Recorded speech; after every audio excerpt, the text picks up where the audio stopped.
Today, we learned about numbers raised to the power of 0.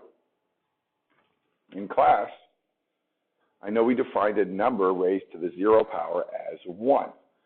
So as we simplify each of the following expressions, just be aware that you're probably going to use this idea. For example, the first problem, we have two bases that are the same, m and m, and they are being divided. So that means we can subtract the exponent. So it will be m to the 5 minus 5 power. Well, we know that 5 minus 5 equals 0. So m to the 0 power, according to this definition today, is 1. Now, the same thing for the next problem. We just kind of want to divide it in two and realize that we have x to the 3 minus 3 and y to the 4 minus 4, which is the same as x to the 0 times y to the 0, which equals 1 times 1, which does in fact equal 1. Now, the next one is a little tricky because we can see numerator and denominators that would be similar, but in order to take advantage of that, we kind of need to switch them up. So remember, the commutative properties of multiplication allow me to rewrite this. So I can have f to the third times g to the fourth over f to the third times g to the fourth, and then this will be very similar to the one above where we have f to the 3 minus 3 times g to the 4 minus 4, which is f to the 0 times g to the 0, or 1 times 1, which does in fact equal 1. Now, the examples do get slightly more complex. For these ones, don't forget that when you multiply fractions, you multiply the numerator by the numerator and the denominator by the denominator. So remember that 4 to the 5th power is really a fraction over 1. Now, if I multiply the numerators and the numerator, I get 4 to the 5th. And if I multiply 1 times 4 to the 5th in the denominator, I get 4 to the 5th, which equals 4 to the 5 minus 5, which equals 4 to the 0. And as we know by now, that equals 1. Now, also remember that you can rearrange factors to put similar bases or powers next to each other.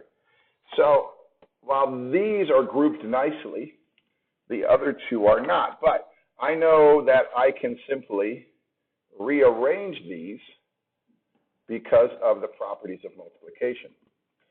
Now, after I do my multiplication of numerators and denominators, I'm going to get 3 to the 7th over 3 to the 7th times 3 to the 5th over 3 to the 5th times 3 to the 2nd over 3 to the 2nd, right? And because these all have the same bases, 3 and 3, and they're being divided, we simply subtract the exponents.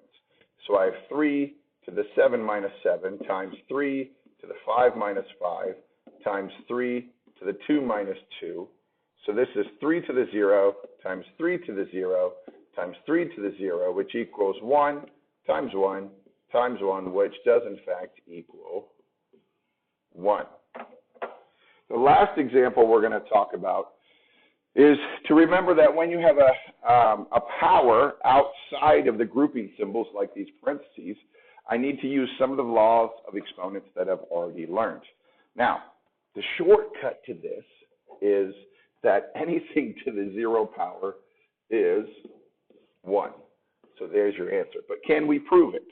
Well, we can. We know that there are two factors in here, the 8 and the 2, and this 0 needs to be applied to both of those. So if I rewrite this, I'll have 8 squared to the 0 power times 2 to the 6th to the 0 power.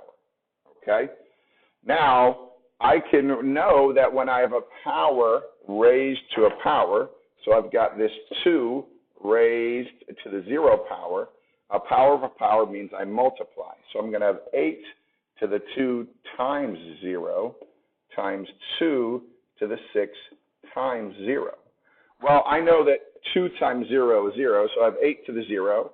And 6 times 0 is 0, so 2 to the 0, which equals 1 times 1, which does in fact equal 1.